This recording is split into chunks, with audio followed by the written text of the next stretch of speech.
Hey everyone, welcome back to the channel. Thank you so much for tuning in. I'm Brendan, aka Cliff Jumper, and a familiar friend is back. I know I haven't done a whole lot of updates, but I've got some amazing news to share.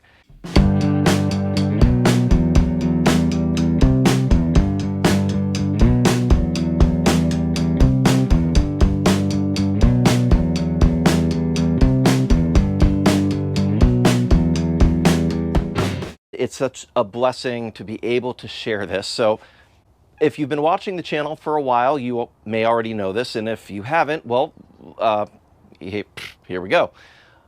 I'm a pastor. I actually serve two different churches here in the San Diego area. One is Sanctuary, which is a small church plant. It's a new church that just started meeting this past year out in El Cajon in Blossom Valley. And I serve as pastor there. I also help out at Community Bible Church in Mira Mesa, overseeing their worship ministry there and helping out my good friends and church family there. So that's been a blessing. But recently, if you've been following our videos, you know that the motor blew in this Jetta. The water pump seized up, the timing belt skipped because it lost all the teeth down by the water pump, and being an interference motor, the motor had internal damage, all the valves were bent, and it was just going to be more money to repair the cylinder head, or even to replace the cylinder head and then maybe have to replace the pistons and go into the low end and see if there's anything bent. It was less expensive to look at doing a replacement motor, but being that I'm a pastor and I don't have a lot of money, yeah, we just put the car in the backyard, and I was going to do the work on it later when I had opportunity, but that did not come to pass because Aloha Church, which is a church that meets in Mission Beach area of San Diego, reached out to me and said, hey, we want to bless you. We heard about your situation.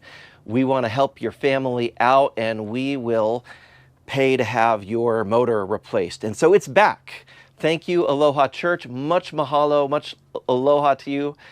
Thank you so much. And I just want to say, we didn't have any personal connection with Aloha Church prior to this. They heard about us through another pastor friend that's mutually a friend of ours, and they reached out and said, we want to do this because this is what the church does. And what a blessing, what a testimony. Thank you so much. That's how the church ought to be, taking care of people. So thank you so much. Motor is in, the car is running, which is amazing and awesome. But wait! There's more! But of course, it's a 20-year-old Volkswagen, so that means the story's not over, because while it is physically running and there's a replacement motor, and I did not have to wrestle the motor out here in the driveway and deal with all that, there are still many, many, many issues that need to be taken care of in this car. So we're going to dive into some of those today and continue to resuscitate my family Jetta, my son's Jetta, fix the many things that are wrong with it so that it is roadworthy and get back on the road. So anyway, blessing, new motor, curse, it's a Volkswagen. And it's just going to do Volkswagen things. Anyway, tune in a sec. We'll show you what's going on with it. So as I mentioned, many things are wrong with this car because it's old, and there are wear and tear issues because it's old. And because Volkswagen, in their infinite wisdom, chose to use a lot of really cheap parts and cheap plastic that break down over time and need to be replaced because they just fall apart.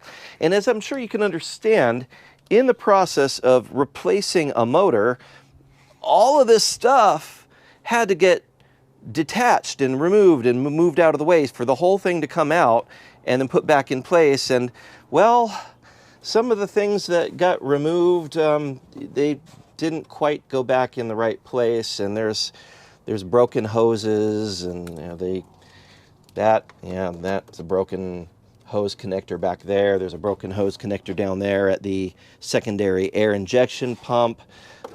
This hose right here is another part of the emission system in the crankcase breather. I started to replace it, but as I was replacing it, I realized there's another hose way down inside there. It goes into a metal housing, part of the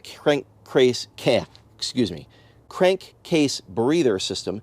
It's supposed to have like this U-shaped metal clip that holds it in place. Well, that didn't get put back, so the whole hose just popped right out. So that's happening.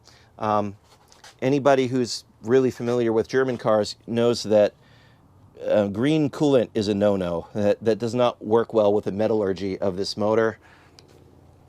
You can't use American coolant in a German car. They require the pink stuff or the purple stuff. Lots of chemical reasons for that. Maybe someday I will introduce my friend chemistry professor Jessica Stanton, who could explain why these particular coolants have to be the way they are. But suffice it to say, green coolant is great for American cars. German has to be the pink stuff. So this has to get flushed so it doesn't ruin the new motor that just went in there, or new to us. I'm assuming it's a used motor. And, well, the air conditioning is also not working, which could be a loose connection down there, or it could be that in the process of removing all of this that they had to evacuate the refrigerant and did not replace the refrigerant when they put it all back together. I'm going to have to throw my manifold gauges on there to find out and be certain, so we will be doing that to see if there is even any refrigerant in the system. Fortunately, I've got a lot of experience working with AC systems. Those of you who have followed our adventures before, we went through a long process with the Corrado getting the AC system working in that.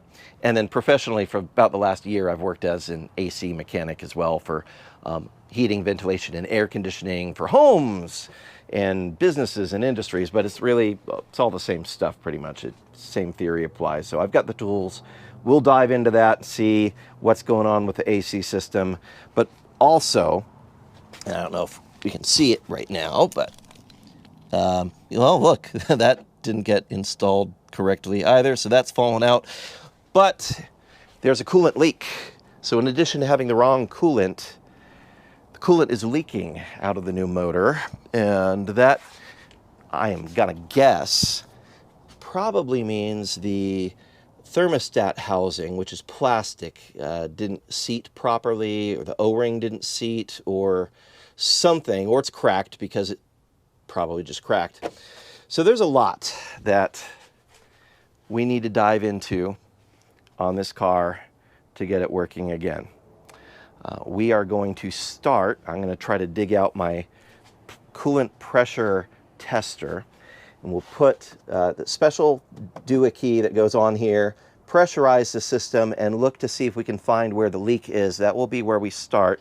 I have ordered the clip that goes for that breather hose so that we can get that back in place. I think I might have to take the front end off in order to be able to get my hands in there to reclip that where it needs to go. So that'll be fun. And then that hose that goes to the secondary air injection pump, the clips on them are really notorious for not working well and for coming off or for just breaking. So when we get under the car, I'll see if I can clip that back in place, and if I cannot, then we might have to order a new hose, which sucks because this is all a new hose that I just replaced about a year ago to get this past smog and make sure it was all working. And then, you know, just in the course of as we're going through this, because everything was out of here, I'm going to recheck everything. I mean, there's some stupid stuff, like the battery compartment didn't get installed properly again. And, you know, if you're not a die-hard gearhead, it probably, yeah, it's good enough, just send it, but that's not me. So we're going to put it back the way it is supposed to work, make sure everything is in here the way it is supposed to be, and make sure that as we are driving this car as a family, we are safe. And of course, that's just the stuff related to, you know, the motor.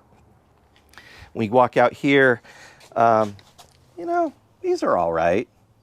They're ugly. They work.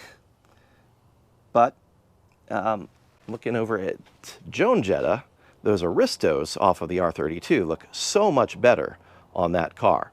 So I managed to get another set of those Aristos. We're going to put Aristos on here, but I'm also going to be freshening the suspension because this has 190,000 miles. It's the original suspension, and it is worn out. It is just very floaty and vague and not how a German car should be. So I've got a GLI suspension we are going to put on here. We are not doing coilovers. Actually, I'm probably going to be taking the coilovers off of our other Jetta and getting rid of them, just going back to a more sport suspension with springs and struts, because the bounciness of coilovers on a Mark IV, at least the bounciness of cheap coilovers. I'm sure if I had BG coilovers or Conies or Bilsteins, it would not be the case. Maybe even H&R, it would be fine. But the ones on there are FK. They're El Cheapos, and it looks great. I mean, the ride height is fantastic. It looks awesome, but it is just super bouncy going down the road. And yeah, you hit some imperfections. It's hard to control. So safety's first and foremost. Performance has to come after safety. So we're gonna revamp the suspension on this one also, and then we'll revamp the suspension on this one. And then, oh yeah, my son had an oops not too long ago, so that should buff out. We should be able to buff that, make it look fairly decent. Yeah, lots of little things. So that's what we're gonna get to. Upcoming work on the Jetta. Folks that are interested in the Corrado project, the Corrado is actually running really well, and I don't want to jinx it, so, you know, knock on carbon fiber, wherever that is.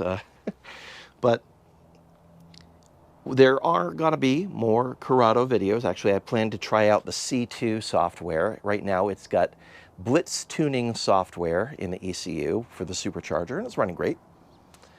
But I'm going to try out the C2 stuff and just to compare and contrast. So probably not until the new year, because we are hitting Christmas season, and my money has to go towards presents for other people rather than pouring it into the cars. So that'll probably come a little down the road. But in the meantime, this is plenty of work to keep us going for a while.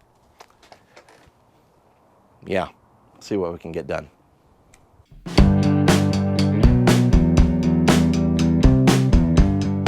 And on that terrible disappointment,